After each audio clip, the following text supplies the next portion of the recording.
Okay, so here's our first question, guys. I'm going to read it so long. You guys can read it as well.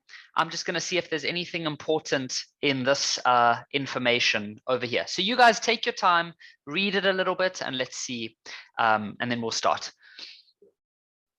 Okay, so what I found in this question by reading all of that stuff was that the slope is frictionless.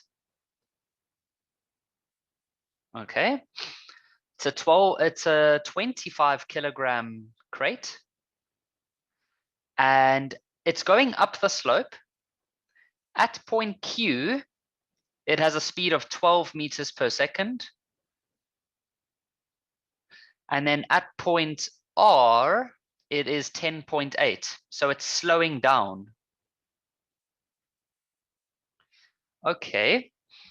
The first question wants us to draw a free body diagram with labels of the forces acting on the crate while it is busy moving. So this free body diagram would have an applied force going up like that, which they've called F. There would be a normal force, gravity perpendicular,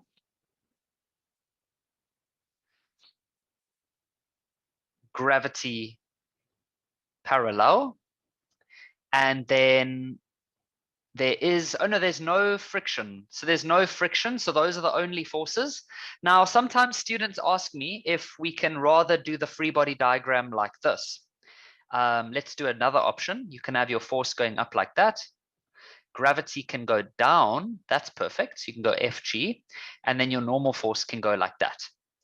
You can choose option 1 or option 2. Both of those are correct. But for the rest of the question, I'm going to be basing it upon this one over here. So I'm going to erase this just to create a bit of space for ourselves. Okay. Question 5.2.2 says, state the work energy theorem in words. Now, guys, I don't know the definitions off by heart. Like, yes, I teach this stuff, but I don't memorize the stuff off by heart. You guys, you will have in your CAPS documents or whatever, you will have the definitions, okay?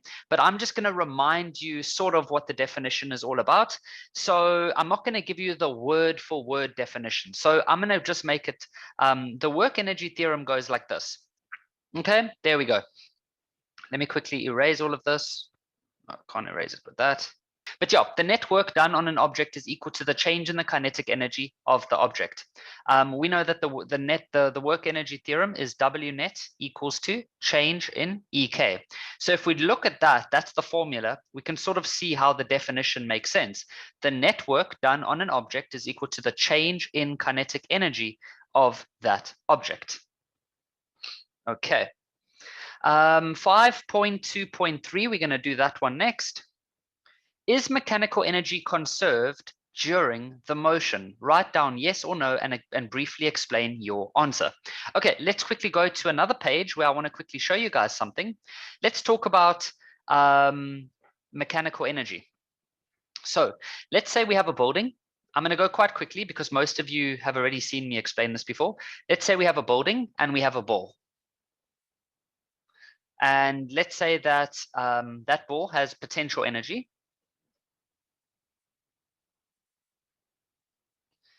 And that would be 100 joules, for example. Then the kinetic energy will be 0 because it's not moving. Let's say that it's at rest. Then the next thing would be mechanical energy. And what I'm going to say is this plus this equals mechanical energy. Let's rather do that and that. So this would be 100. Okay, now let's say that this ball is going to fall. Why is it going to fall? Because of gravity. So gravity. So when it falls, the potential energy will become less, maybe 40 joules, but then the ball is going to become faster and faster and faster. So the kinetic energy is going to go up. It will go up to 60 joules. So if you add these two together, it's still going to be 100. Okay, so why? Okay, so what we can see is that the only force acting on this ball is gravity. Okay, so let's say that the only force acting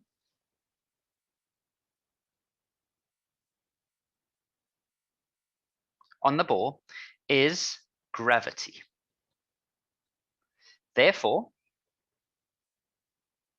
mechanical energy must remain constant.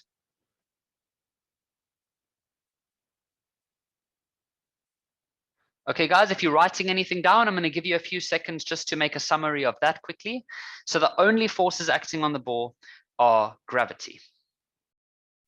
Oh, mechanical energy. So therefore, gravity, sorry. Gravity is a conservative force. Okay, gravity is a conservative force. All right, guys, I'm going to give you a few seconds just to write that down, and then I'm going to show you a different scenario. Okay, let's quickly erase all of this. Then now we're going to look at a different situation. Let's say in this example, we have air resistance, which is like friction. So we can put some air resistance. So now we have air resistance, which is the same as friction. You can think of that as friction. So what happens now is we're going to start at the top with 100. Okay. But then what happens is when you fall down, your potential energy is going to become less, but then all of a sudden your kinetic energy will only be 50. So if you add this together, oh no, look what's happening. Your mechanical energy is becoming less. See what's happening?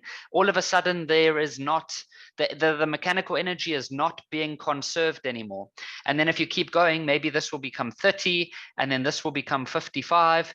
And so your total is 85. So can you see your mechanical energy is now changing? So we can see that the mechanical energy is changing.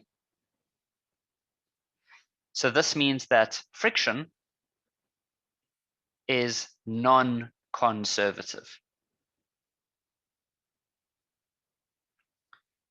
Okay, so friction, whenever you have friction, that is a non-conservative force because it's causing your mechanical energy to become less, or it can even become more. Okay, quickly write that down. I'm going to show you one more example. Let's now say that we have some type of applied force. So now we'll say we have an applied force.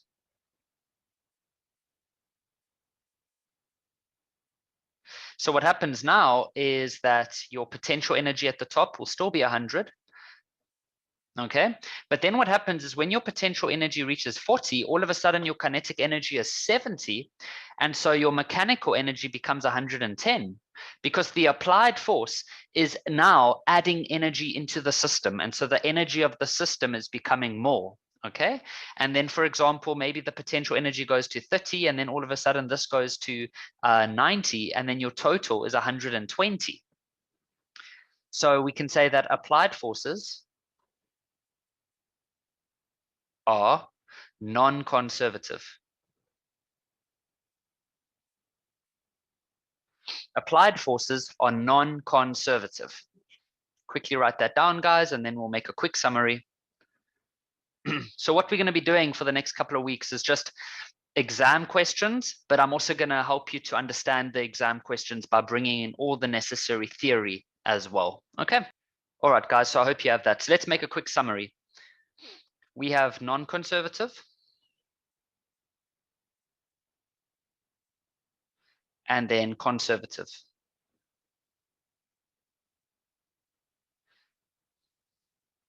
These ones cause mechanical energy to change. Examples would be friction and applied forces.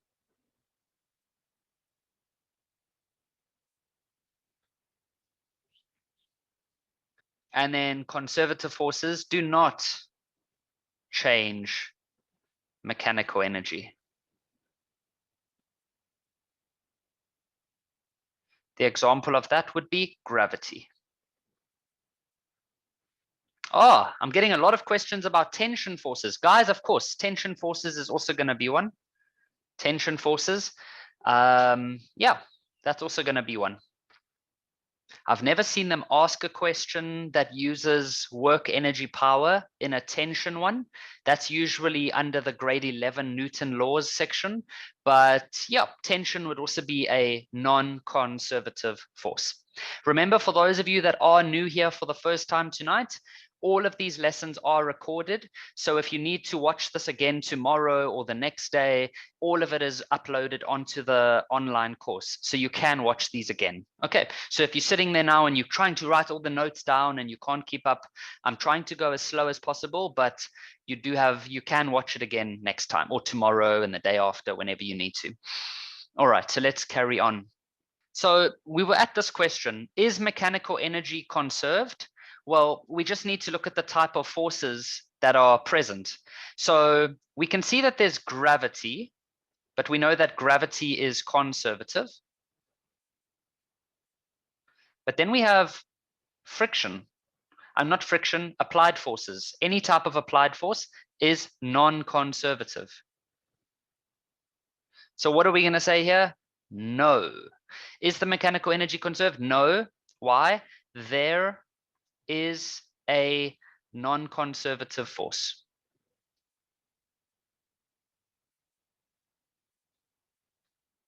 Here's the next question. So let me just quickly write out all the information that we said. Once again, no friction, 25 kilograms. No friction, 25 kilograms, 12 meters per second, and 10.8 meters per second. All right, so give a reason why the normal force does not do any work on the crate. So what you do is you go to the formula for work. I'm not talking about this formula. I'm not talking about this formula.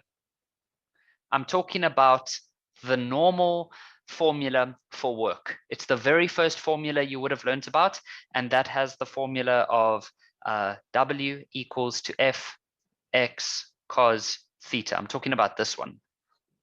Okay, so we need to look at the normal force, and we need to try to understand, why does normal force not do any work?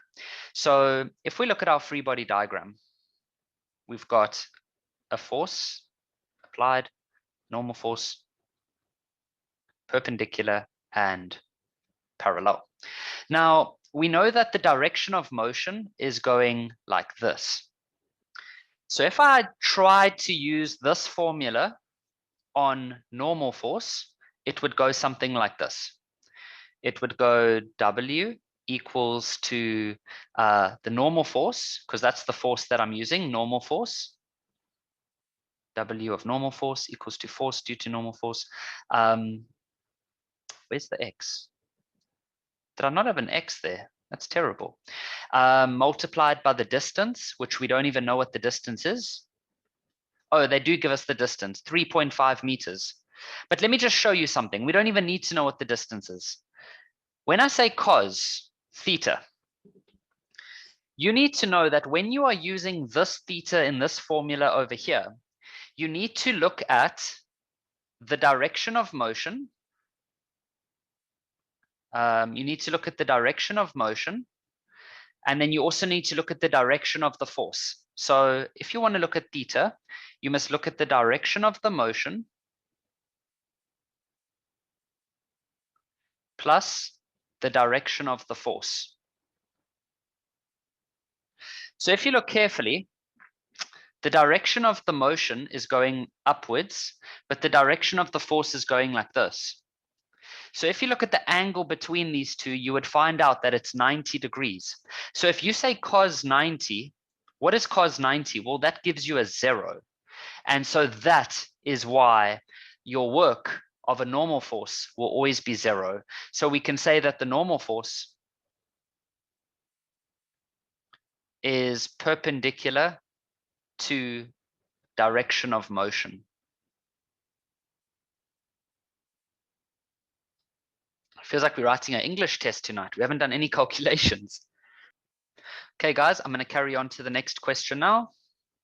Using energy principles, what does that even mean? Using energy principles means that you mustn't, or you must, let's rather say you must use this formula, or you can even use this formula. So let's give those a green tick. Yes and yes, but don't use this formula.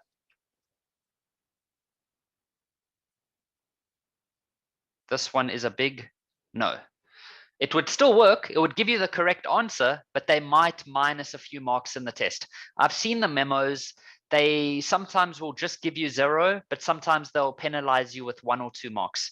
So when they say energy, you want to use energy, which is these two over here. But all of them give you the same answer at the end of the day. All right, I've just noticed that we've actually been given the angle. And we also were given the distance up the slope of 3.5 meters. Okay, use energy principles to calculate the magnitude of the force F. Very, very easy. I'll show you exactly what to do. If you attended the work, energy, power lessons that we did about probably 7 years ago, no, I'm joking, probably like a month ago, we spent a lot of time doing these types of questions. So what you do is you look at your free body diagram, which I'll quickly draw again over here. We have FG parallel, normal force, FG perpendicular. Now you can choose this one or you can choose this one. It doesn't really matter. I'm just going to go with W net equals to EK. Why? It's the first one, so I'm just going to choose that one. But as I said, you can definitely use the other one. It will work. So let's go. W net equals to delta EK. Now for W net, there are different ways of doing W net. Some teachers use one method. Other teachers use a different method. It would be difficult for me to know exactly what you guys want to use because you're all different. Some of you would want the one method, some of you would want the other method.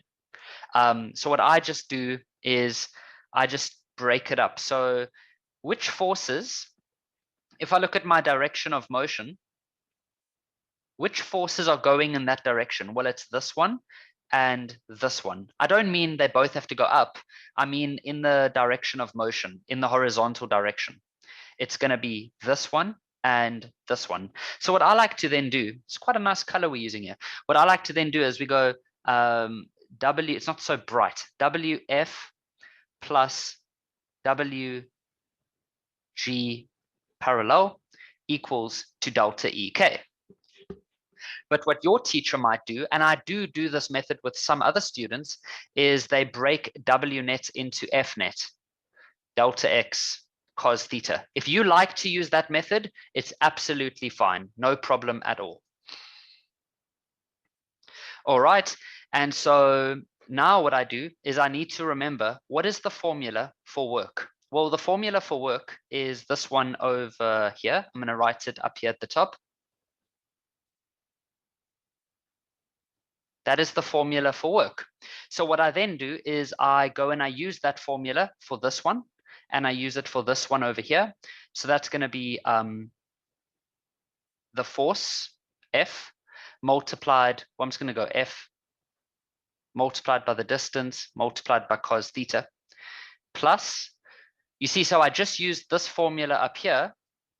I used it for this one. Now I'm going to use it for this one. So that means we're going to have to get FG parallel delta X cos theta equals to a half mv squared final minus a half mv squared initial. That's what delta EK would give us. So I just want to quickly talk to you guys. You need to remember that FG parallel is equal to mg sin theta. Just remember that, guys. So now we can just go fill everything in. So we can say F, the distance of the slope is 3.5. Now for your cos theta, please don't say cos 30. That is not what that theta means. Remember, this theta is a special theta. What you do is you look at the direction of motion, which is going up the slope, and then you look at the force F. What is force F doing? It's also going up the slope. So that is a 0 degree, cos of 0. Then FG parallel is going to be the mass, 25, multiplied by 9.8. Now this sin theta is from grade 11. That is the slopes theta. Okay, so I know it's confusing. There's a lot of thetas going on, but you need to know which theta means which one. Okay, so I've only filled in this part right now. Then the distance is 3.5. Now, if we look at the direction of motion, we're going up the slope. But FG parallel, what is FG parallel doing? It's going down the slope. So we'll have to say cos 180 because it's going in the opposite direction.